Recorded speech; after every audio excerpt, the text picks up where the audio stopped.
प्रेरणास्पद कथाएं। माता पिता की डांट। छठी क्लास के बच्चे बड़े उत्साहित थे। इस बार उन्हें पिकनिक पर पास के वाइल्डलाइफ नेशनल पार्क ले जाया जा रहा था। बस सुबह 4 बजे निकली और 2-3 घंटों में नेशनल पार्क पहुंच गई। वहां उन्हें एक बड़ी सी कैंटर में बैठा दिया गया। मास्टर जी भी बच्चों के साथ थे और बीच बीच में उन्हें जंगल और वन्य जीवों के बारे में बता रहे थे।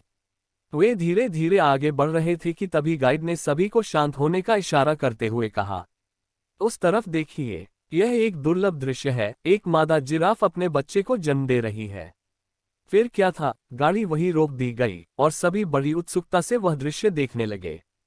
मादा जिराफ बहुत लंबी थी और जन्म लेते हुए बच्चा करीब 10 फुट की ऊंचाई से जमीन पर गिरा और गिरते ही अपने पांव अंदर की तरफ मोड़ लिए, मानो वो अभी भी अपनी मां की कोख में हो।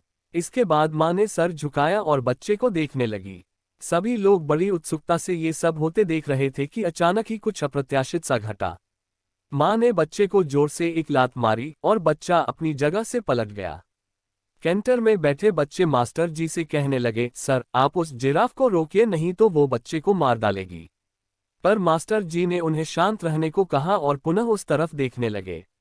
बच्चा अभी भी जमीन पर पड़ा हुआ था कि तभी एक बार फिर मां ने उसे जोर से लात मारी।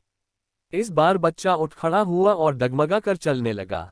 धीरे धीरे मां और बच्चा झाड़ियों में ओझल हो गए। उनके जाते ही बच्चों ने पूछा, सर वो जिराफ अपने ही बच्चे को लात क्यों मार रही थी? अगर बच्चे को कुछ हो जाता तो? मास्टर जी बोले, बच्चों, जंगल में शेर चीतों जैसे बहुत से खूंखार जानवर होते हैं। यहाँ किसी बच्चे का जीवन इसी बात पर निर्भर करता है कि वो कितनी जल्दी अपने पैरों पर चलना सीख लेता है। अगर उसकी माँ उसे इसी तरह पड़े रहने देती और लात नहीं मारती तो शायद वो अभी भी वहीं पड़ा रहता और कोई जंगली जानवर उसे अपना शिकार बना लेता। बच्चों, ठीक इसी तरह से आपके माता पिता भी कई बार आपको डांटते डपटते हैं। उस वक्त तो ये सब बहुत बुरा लगता है, पर जब आप बाद में पीछे मुड़कर देखते हैं तो कहीं ना कहीं ये एहसास होता है कि मम्मी पापा की डांट की वजह से ही आप जीवन में कुछ बन पाए हैं। शिक्षा टिल्ड कभी भी अपने बड़ों की सख्ती को दिल से ना लें, बल्कि उसके पीछे जो आपका भला करने की उनकी मंशा है उसके बारे में सोचें।